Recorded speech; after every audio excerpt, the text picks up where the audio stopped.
मार्च महिन्याचा पहिला बुधवार नो स्मोकिंग डे म्हणून साजरा केला जातो। पुरुषांसोबतच महिलांचंही धूम्रपान करण्याचं प्रमाण आपल्याला वाढलेलं पाहायला मिळतंय।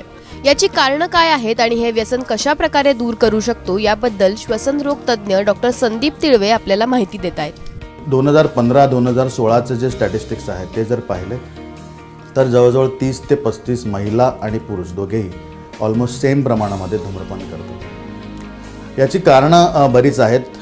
माझ्या मते अर्बनायझेशन जे आहे, जागतिकीकरण, पाश्चात्तीकरण यामुळे महिला आणि पुरुष आता एकत्र एकाच प्रमाणे काम करत आहेत, त्यामुळे त्यांचं एक्सपोजर वाढत चाललेलं आहे अशा गोष्टींना।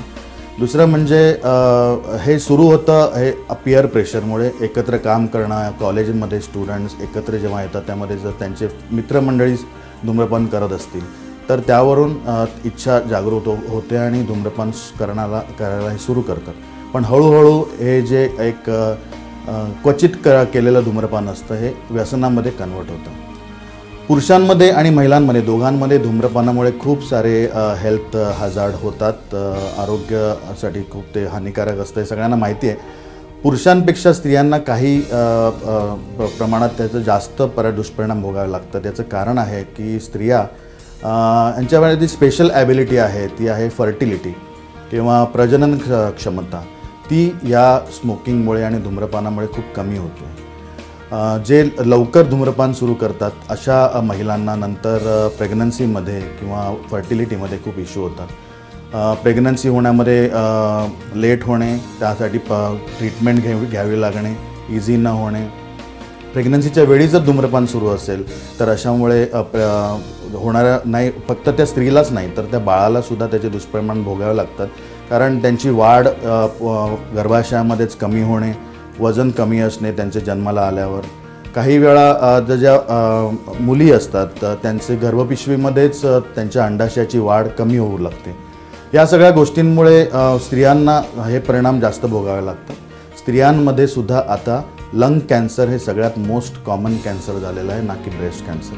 याचं कारण फक्त आणि फक्त धूम्रपानाचे प्रमाण जे वाढलेलं आहे स्त्रियांमध्ये तेच आहे। याबरोबर जे बाकीचे दुष्परिणाम आहेत जसं दमा, COPD आम्ही ज्याला म्हणतो, जे धूम्रपानामुळे होणारा दमा हा महिलांमध्ये पुरुषांपेक्षा जास्त प्रमाणात आढळला जातो आणि खूप लवकर होतो।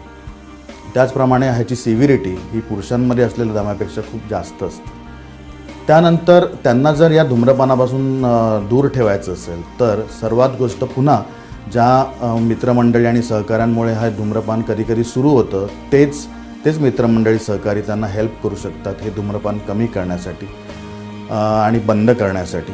सगळ्यात इम्पॉर्टंट गोष्ट त्यांना हवी असते ती म्हणजे काउन्सिलिंग, ज्याच्यामुळे त्यांना सांगितलं जाईल की दुष्परिणाम त्यांच्यावर काय होत आहेत। आत्ताचे जस्ट आपल्याला छान वाटतं आहे धूम्रपान केल्यानंतर, पण त्याचे परिणाम नंतर खूप जास्त त्यांना भोगावे लागणार आहेत। आम्ही त्यांना बऱ्याचदा निकोटीन रिप्लेसमेंट थेरपी देतो।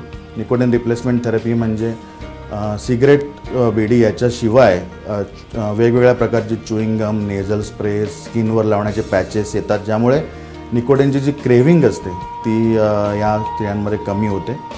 बरेच मेडिसिन आता नवीन अवेलेबल आहेत ज्याच्यामुळे ही निकोटीनची क्रेव्हिंग, ज्याच्यामुळे व्यसन वाढत चाललं आहे, ती कमी होते।